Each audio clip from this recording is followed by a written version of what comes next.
Hello, everybody. It is Dee and Renee, and usually we're talking about food, but tonight we're actually going to be talking about accountability and why we're in this maintain, don't gain group.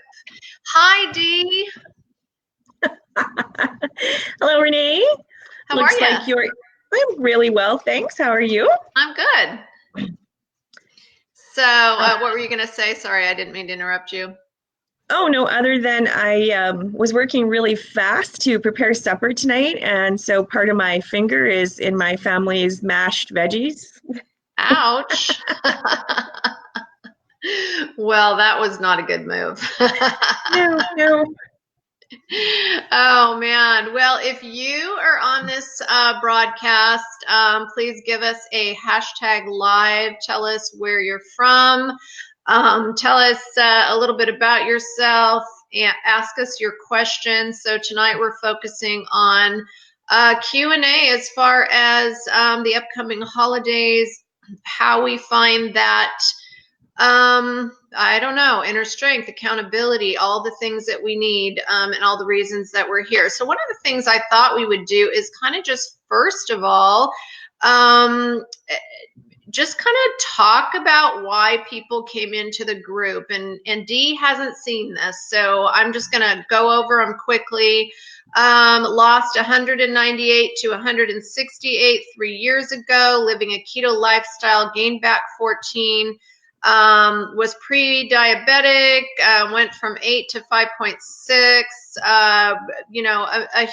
That was a huge win for this person. Their doctor took them off of medication. Just starting the second phase, another 50 pounds to go. So, another big goal, but we have to celebrate our wins along the way also.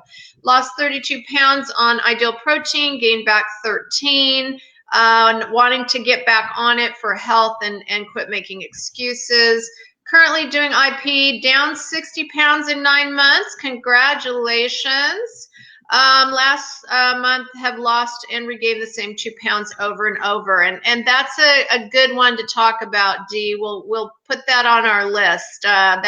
That time frame that you gain over and over and over. I'm in maintenance, but also going through menopause. Recently lost my stepdad. Sorry to hear that. That was that she was very close to. Looking forward to being around like-minded people. So like-mindedness is a super, super important thing. We have to surround ourselves with people that lift us up. Started Ideal Protein to help lose weight, get healthy, have lost 72 pounds so far. Off all diabetes medications. Awesome. Almost all of my blood pressure medication, have about 25 more pounds to go.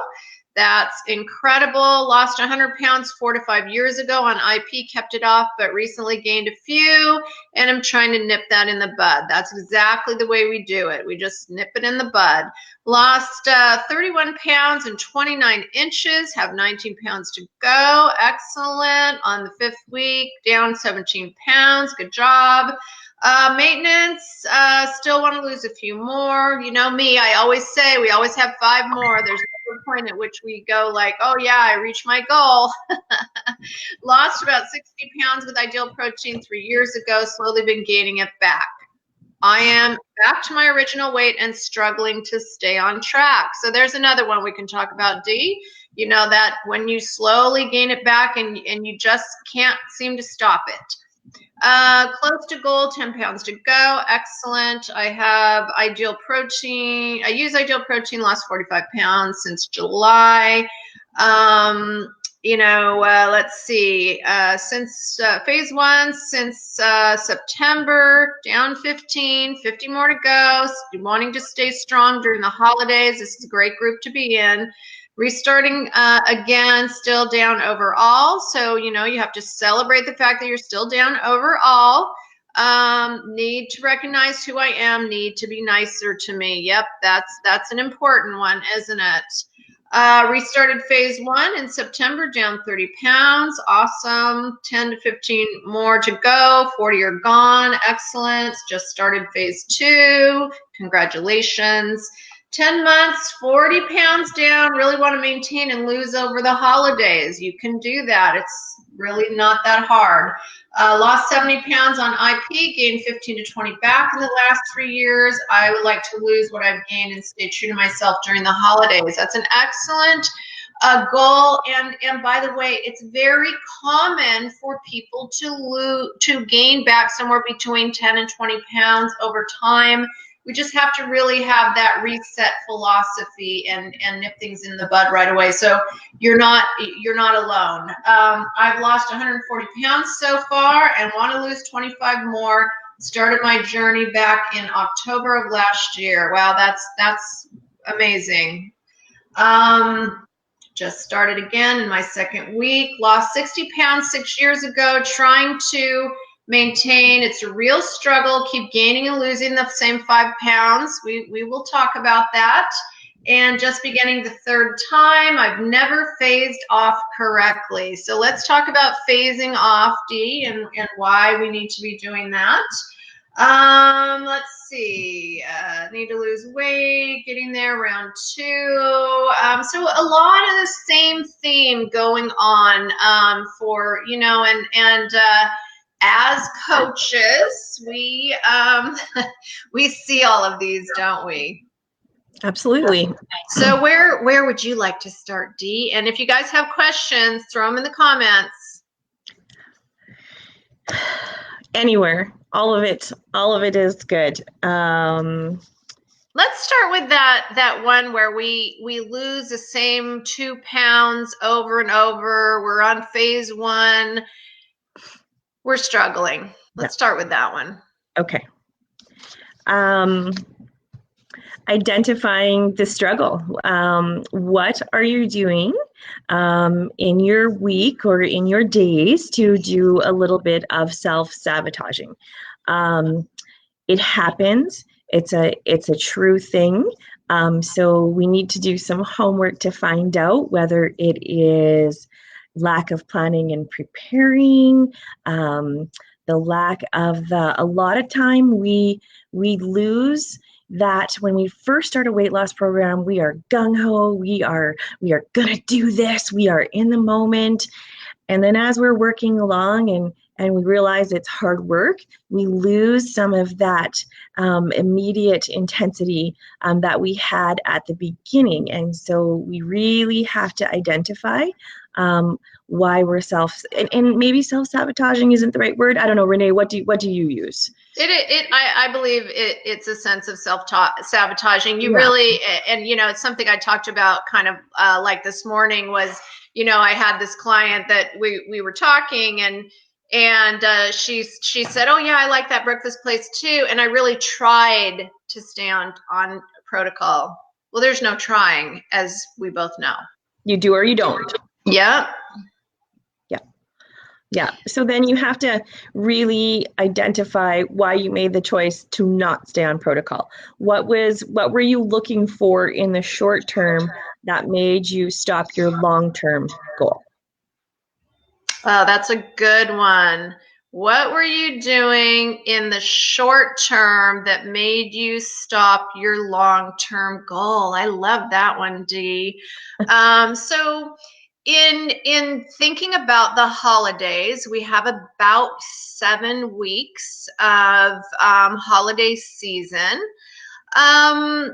What are kind of some of the strategies that you work with for people that are wanting to maintain? So this group is about maintaining, not, I think there's a lot of people still losing in this group. But let's talk about just maintaining and that accountability factor for maintaining. Yeah. Sustainable goals. So goals, you know what, everybody, you still need to prepare and plan. You need to be accountable to yourself and to your plan. So we all know that winging it doesn't usually work. So we still have to plan and prepare and be accountable to our plan. And with that comes, you need to identify your support system within here. So what are we going to, are you on your own? Do you have a family? Do you have a partner? Do you have a significant other? Do you have a best buddy that's going to help keep you on the rails? Do you have those best buddies that derail you? These are all things that you have to sit down and really be true to yourself, and week by week. So you should know your entire week. For the most part, you can change it if something comes up, but you should plan and prepare your week and be able to stick by your plans. So if you have that friend that invites you out at the last minute, for drinks and bad pub food, and that wasn't in your plan, stick to your plan. Those types of things will come up during the holiday season. So you still need to plan when you are going to maybe indulge or enjoy a little bit more than you usually do. That's how you maintain. You're going to still be making your great choices every day, without throwing all caution to the wind. Um, because we know during this season that special things can happen daily. Um, mhm. Yeah, special things can happen daily. So, anybody have any questions out there? Just put them in the chat, and we will talk about them. So, Dee, let's kind of go through some of these things here. So, what happens when someone has lost a large amount of weight, and then they slowly just keep gaining it back? How do we stop the slippery slide? You have to stop lying to yourself and telling yourself that you're going to get back on it tomorrow or the next day or next week after the next special event, and it's going to be okay because I've only gained back this much. It won't be that hard. But every time you do that, it gets harder. Every day that you are unaccountable for your actions, it gets harder. Every day that you let those bad habits creep back in, it gets harder to practice the good habits that you are developing. So that's a really huge part about maintenance, the good habits that you are developing along your journey. So for those that are done and those that are still on program, you're developing lifelong habits. So the good habits that you are creating when you're on program, you're not going to leave them when you're in maintenance. You still need to be very conscious of how you're fueling your body. And so just because we're coming into the holiday season does not give yourself permission to binge on junk all day. And that is a really common thing that happens, is that nutrition goes by the wayside and binging on junk happens. And so we've all heard the saying that I don't eat a lot. And it can still be very true, but it's what you eat. So if you binge on junk, you might not, or probably not, have the room for the proper nutrition that your body needs. So it's really, really important during these holiday seasons to be really mindful of that. Your good practices have to still be practiced every single day. And if anybody is struggling in that area, please address it, and let's talk about it. Because a lot of folks don't even realize that it's happening. We have to be really honest with ourselves. Maybe you can't have stuff in your house. I'm not going to tell you what to and not to put in your grocery cart during the holiday season, but if you know that maybe there's something your family loves, but it's a huge trigger for you, it doesn't come in your house. They won't miss it. Maybe they can enjoy it somewhere else, or at a relative's house, or at grandpa and grandma's. But maybe it just needs to not come in your house, and that is okay. And that is some really, and it's not negative that you can't have it in your house. It's actually really good positive self-talk to say, you know what, I really like this, but it's not the right time for me to have it right now. It's going to be there when I'm in better control to have that around. We have to start giving ourselves permission to make good choices. I love that because that is definitely one of my problems. I really struggle with having things in the house that I will overeat, and that's usually candy. Yep. Or any kind of sweets. I'm the person that I'll just start eating them and make myself sick with them. And Dee, I wish I knew why, because I am in charge of so many other things in my life that I'm really, really good at, and that's not it. Yep. So, what would be your advice to me other than removing the stuff in my house? Like, how do I work on that habit? That's so we share a same weakness, and Oh, that's not good. and for me, there always seems to be a truly, and this I'm being really honest. I don't reach for the treats when I'm at peace or in harmony. I am always there's something that has let my day get the better of me, and that is something. And Renee knows this, is that you can't. I have to work on finding even ground and not getting really worked up about little things that don't really need to get worked up over. And but that is probably and learning to identify what your triggers are.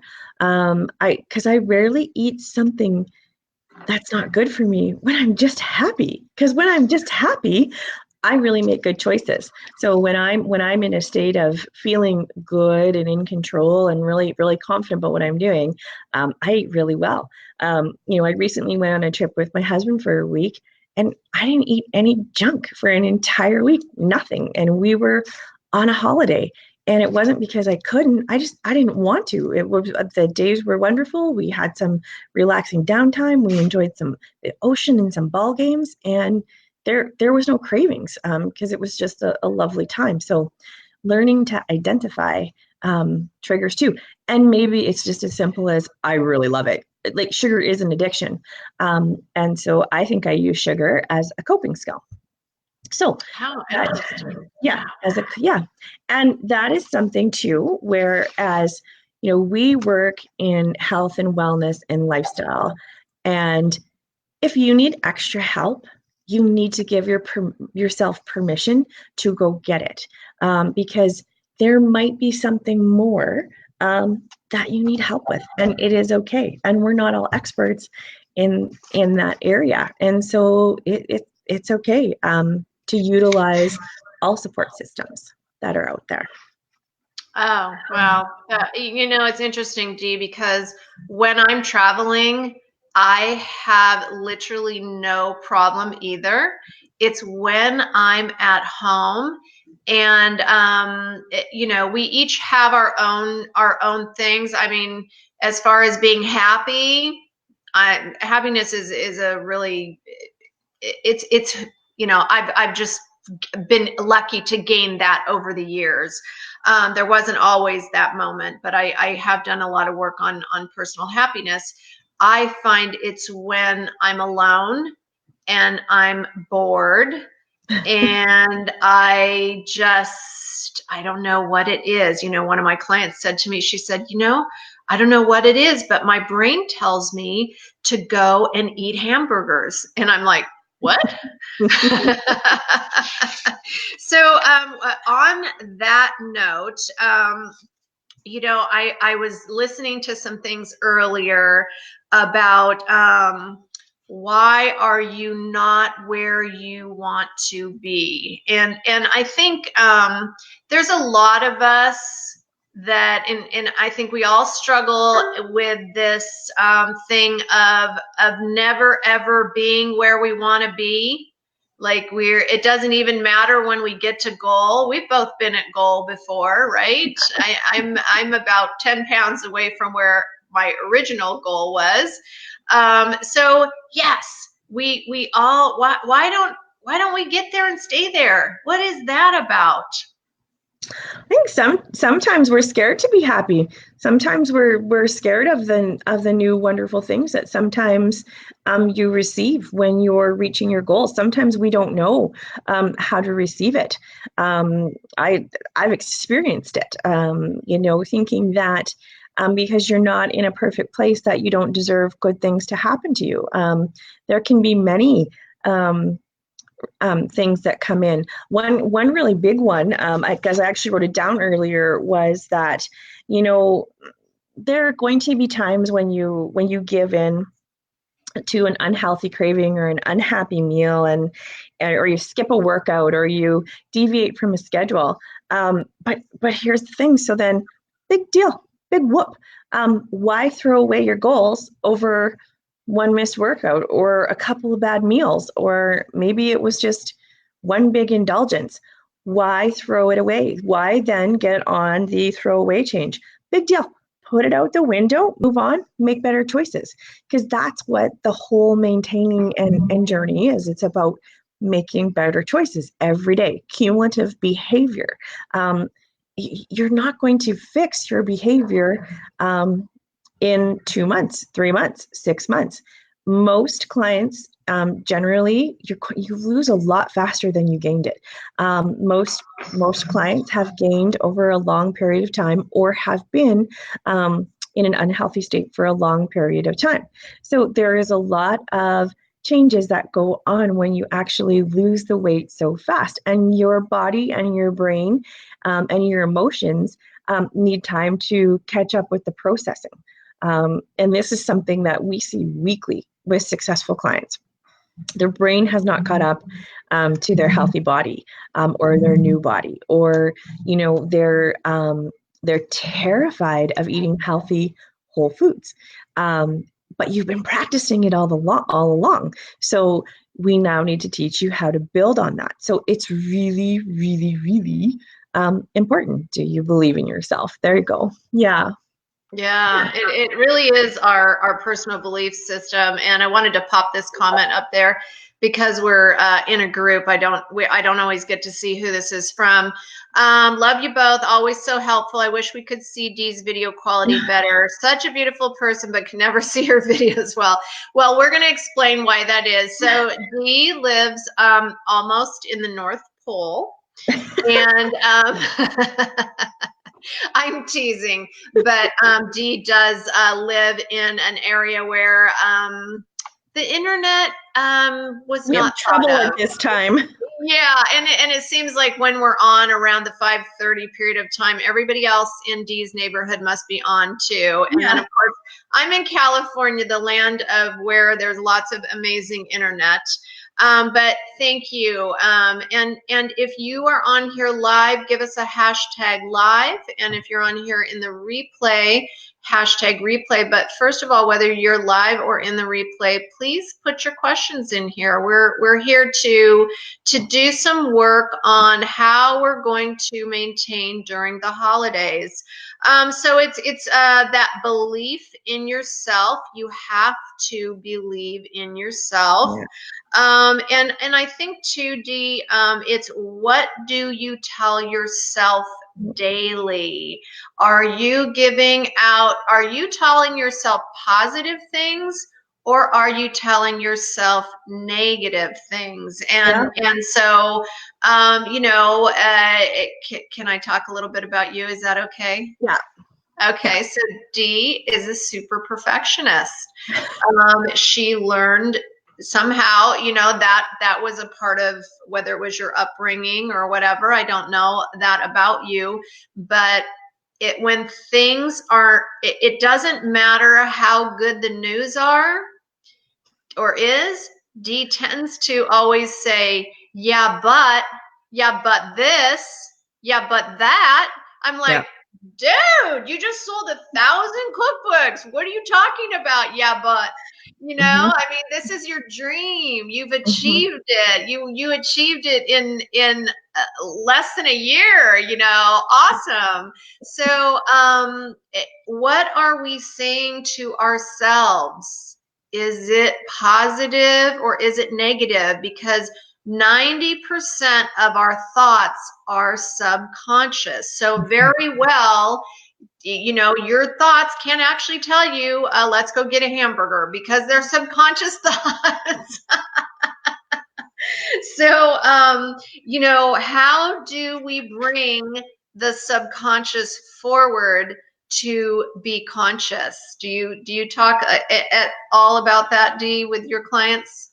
Well, yes, and honestly, in the last year, having the help of Renee and a few other wonderful ladies in my life, sometimes hearing the hard stuff, you don't want to hear it because it brings up emotions, it brings up yucky stuff, but you have to hear it and you have to work through it and you have to be able to um, receive it and then process through it and go, okay, like what parts of these, is it true? Do I recognize this? Um, why am I doing this to myself? How do I change my behavior? So with that negative food behavior, when you have negative thought behavior, it's a correlation direct to each other.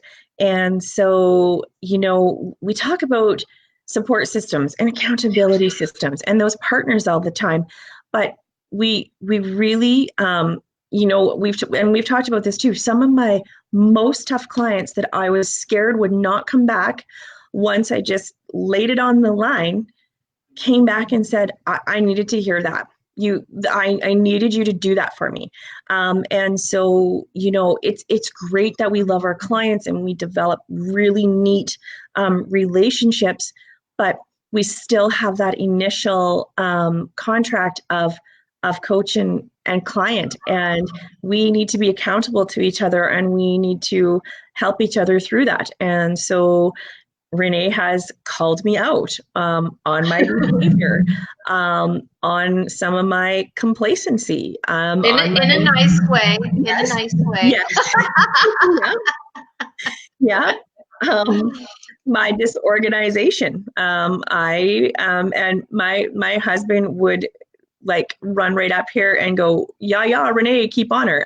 Because I actually shared a post about creativity. I have a lot of creativity, but I also have a lot of disorganization that goes with that, and I don't like it when anybody comes into my circle of Space. chaos. Like it's Yeah. mine. I just want to, yeah. Um, so yeah, there's a lot of great things that we can talk about, and I think that's one of the hardest things. We want to please people all the time, and sometimes we can't. End of story.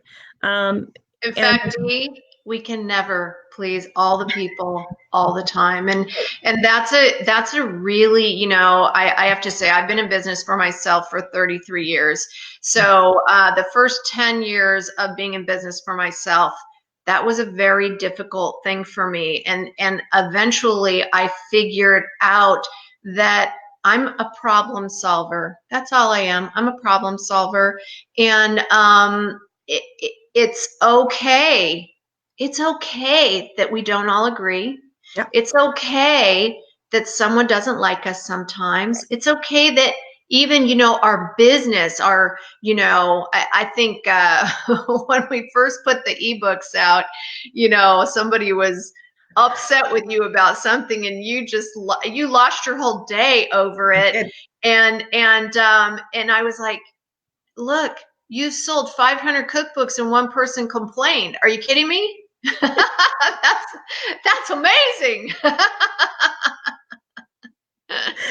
So, Yeah, in real life, we do have to recognize these things like, why would we let one little person and one, negative thing they say to wreck our day, to wreck our week, to wreck our month? And that was one of the things I did have on my list here, was what do you allow other people to say to you? What do we allow people to say to us? And the more successful we are, whether it is in our job, in our weight loss, in our workouts at the gym, we start looking really good, the bigger the negative comments are. Well, you're never going to be able to keep that weight off. You're never going to be able to look that good, once you quit working out. We have to learn how to rise above the negative comments and just be flying up on top of all of that. And say, you know what? Hey, thanks for the feedback. That's probably my favorite saying. Thanks for the feedback. Because you do all know that when that happens to us, it has nothing to do with us and everything to do with the person that it comes out of. So it's triggered something that they're not happy with in themselves or their own experience, and it makes them feel bad. And so their defense mechanism is to try to make you feel bad, or to take away your joy. And unfortunately, there's always this campaign going on, in a world where you can be anything, be kind. But so many. I love that. Yes. But it takes mindful practice. It takes mindful practice to be kind sometimes.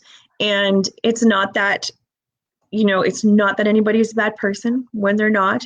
I'll always give somebody a break, when something really negative comes out of their mouth in the room when we're together, because a lot of the time it is client negative self-talk.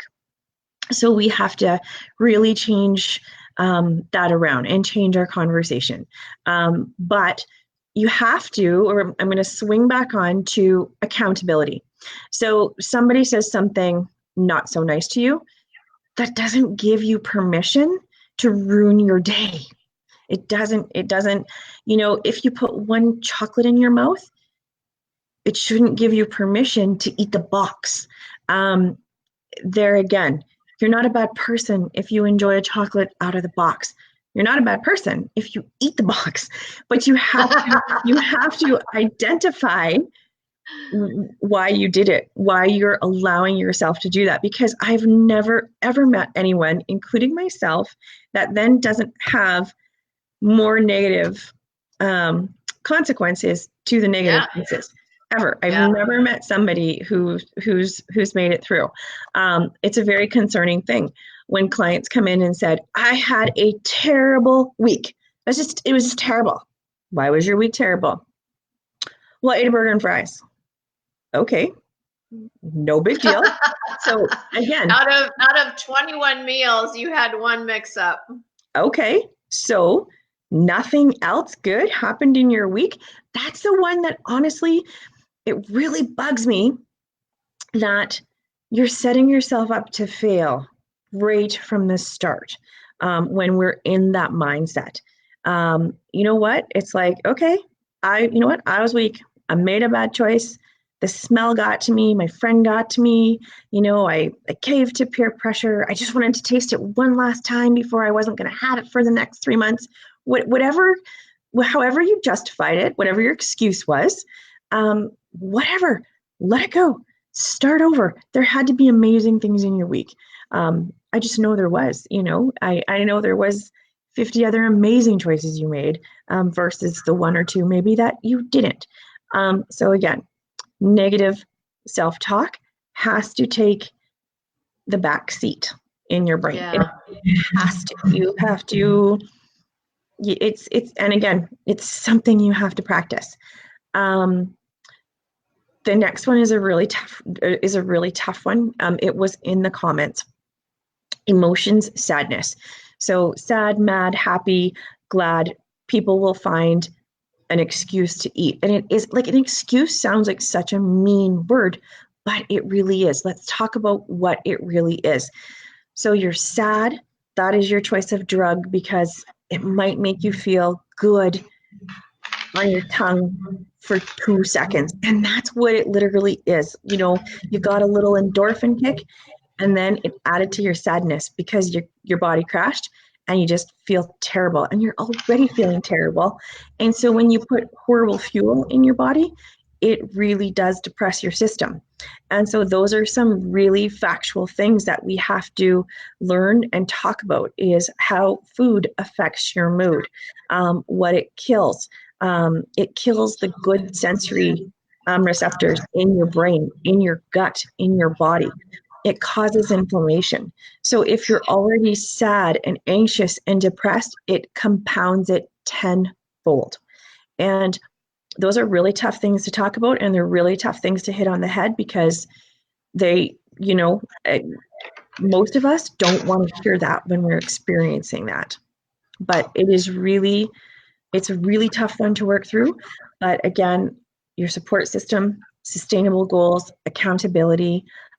If you're watching, what do you use for self-accountability? What do you use for a support system? Or what do you need for a support system? Maybe we ask that question. What aren't you getting that you need at home, at work, from your extended family, from your peers? What is it? What could they do to help you? That's a great question, Dee. I love that, and I think in talking about some of this sadness stuff, addressing the things that happen during the holidays and have happened in the past during the holidays, being prepared in advance for when you are going to go to a relative's, or maybe someone passed during the holidays that brings you sadness every year. It's a common theme, I think, during the holidays, and maybe a contributor to people gaining weight. I'm not sure that it's always parties and that kind of thing. So two different thoughts here.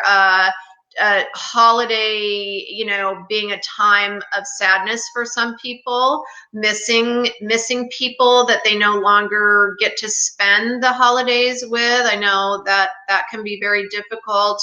And then people that you don't see on a regular basis that can really trigger old stuff. Let's talk about that for a minute. That's a very, very, very real one. I don't think I've met anyone that doesn't have a trigger somewhere in their family line. And I have met people that do decline family interactions during the holiday season because it leaves trauma on them. And trauma is a real thing. You don't have to have some severe abuse or have a horrible accident for you to experience trauma. So trauma is something that you don't let go because it has been a negative experience, and it can be very, very different for people. And so you have to protect yourself against that. It is so, so important. How you work through that, that will be definitely, Renee, something that is a lot tougher. I'm a really firm believer in that if you know that going to a relative's house, I'm just going to say relative just because it's easy. Or a friend or whatever, yeah. Is going to cause you 24, 48, 72 hours of distress and turn your world upside down. And it's going to put that kind of undue stress on you that then your behavior and your happiness and your health is at risk. It is never worth it, ever, to put yourself through that, or the rest of your family. I'm a really selfish person, and I say this. You're the the least selfish person I know. What are you talking about? You're a total giver and you want everybody to be happy. What are you talking about? But when it comes to my 5, I always do try to do what's best for us versus extended family. So this year, my husband has to work on Christmas Day. Guess what? We're staying home. We are home. The rest of us will be staying home. We won't be traveling, not to my parents, not to his parents, not to anybody else's house, because when he is able to get home as soon as possible from doing what he has to do that morning, we're going to be waiting for him so that we can enjoy him when he gets home. That's important. Yeah. I you know, in that way, I don't call it selfishness. I call it priorities and making priorities for the good of yourself and for those that immediately surround you. You know, how many Christmases have you spent with your parents and his parents? It's having that priority, and I like that. I think that that's very special, and we do have to have those priorities. And you know, as we kind of wind this down, we've been on for, you know, me and Dee, we can just talk. And we haven't had any questions, you guys. You got 5 more minutes. Send your questions. But you know, we can make excuses. So we can say, oh gosh, you know, I'm busy. I don't have time to meal prep during the holidays. I'll get to it in January. I don't have time to work out. I don't have this. I don't have that. We can make all kinds of excuses, family, travel, business, whatever. We can make those excuses, or we can say, I have to do this for me. I have to do this. Yeah. And I actually like how you turned my my saying that I was selfish into priority, because that's what it is. So a different extended family member might think that it's selfish, but it's actually priority for who is the most important in my world. Yeah. And that's the person that you share your life with. Yeah, you're allowed to make those choices. Plan and preparing. Yeah, plan and preparing is never going to go away, guys. Those of you that follow our pages, you're going to see some posts this week. You know, this morning I was working from home, and 4 days ago I knew I was going to be working from home today. And so I had, over the last 2 days, let a turkey defrost in my fridge.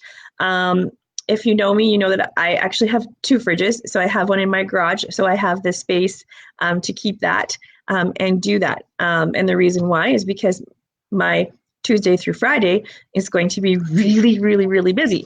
But if I did that turkey today, I'm going to have leftover, I'm going to have soups, and I'm going to have casseroles, and I'm going to be able to prepare turkey sandwiches and all sorts of things for the next few days. Preparing and planning never goes away, whether it's for yourself or if you're the person who is responsible or jointly responsible for rolling that out in your home. Another thing that I really love that I just want to try on too is learning the language of how people can help you. So my husband today stopped at Costco on his way home from work because he needed something. He took the time to call me to say, I'm here right now. Is there anything our house needs? Is there anything that I can bring home? That's a super helpful thing. It's such a simple thing, but such a super helpful thing in your time, in your planning and preparing. So, you know, to me, that is like love language. So I like that. Right? You know, along those lines is this word here. So, you know, one of the things that was really hard for me when I was younger, I had also the perfectionist complex. And it was very hard for me to let other people do stuff. Yeah. So I was always you know, just overwhelmed, over. And then of course, you know, I'm a bit of a procrastinator. So like, let's do overwhelm and procrastinate. How do those 2 things go together? like water and oil. Learning it's okay to let other people help you during the holiday season. So it's okay to let your hubby go shopping. And if he doesn't quite get the right kind of chicken or the right kind of veggies that you love, just give him a big old kiss anyway, and don't go like, you know. Yeah, I get this one. It is difficult to say no. It's not difficult for me to say no. I got that button, but it is very difficult for a lot of people to say no. And I think maybe what I've done is just learned it over the years that if I did not place myself in first position, I was going to get run over. And so it's just more like self-preservation to say no, it's not being mean, it's not being unkind, it's not caring about others. It's really making it so that everybody's happy, including you. Because it's no fun if you get to Christmas Day, you're exhausted, you ate crappy for the last 6 weeks, you feel terrible, you gained 5 to 10 pounds. Like, how fun is Christmas then? Think about it. So on that note, that's the takeaway from this Q&A session, and this won't be the last Q&A session, but let's end on that takeaway. How fun is Christmas going to be if you are exhausted? All you want to do is sleep all day on Christmas because you did everything yourself. You bought the gifts, you wrapped the gifts, you made the cakes, you made the dinner, you did the shopping, you didn't delegate, you didn't ask other people to help you, and you didn't use your support system. Yeah. Okay, Dee, thank you so much for joining me in our Maintain Don't Gain group. For all of you that watch this in the replay, please give us a hashtag replay and give us your comments. I'll circle back and answer questions, and we won't do this every week, but probably like every other week, Dee and I will find a minute to come on and be your support system as much as possible. And this group is about talking and engaging with each other, and that's how we support each other. Yeah, don't be shy. And you know what? If you got some tough stuff, throw it out there. We might not have the answer, but as a collaborative group, somebody might have a great idea too. Because that is one thing that we know is that we are always learning something new. Whether from each other. Always. And so even if you think that everybody knows it, or I should know that, throw it out there. I learn all the time. I learn from you, Dee. I learn from listening to other coaches. I learn from my clients. Yeah. We're all amazing women. We're all amazing humans. And if you don't think you're amazing, I want you to take that little negative self-talk and every day I want you to look in the mirror and say, I'm amazing 5 times. Okay, everybody. Thank you so much for being here, and we will see you soon. Bye, everybody.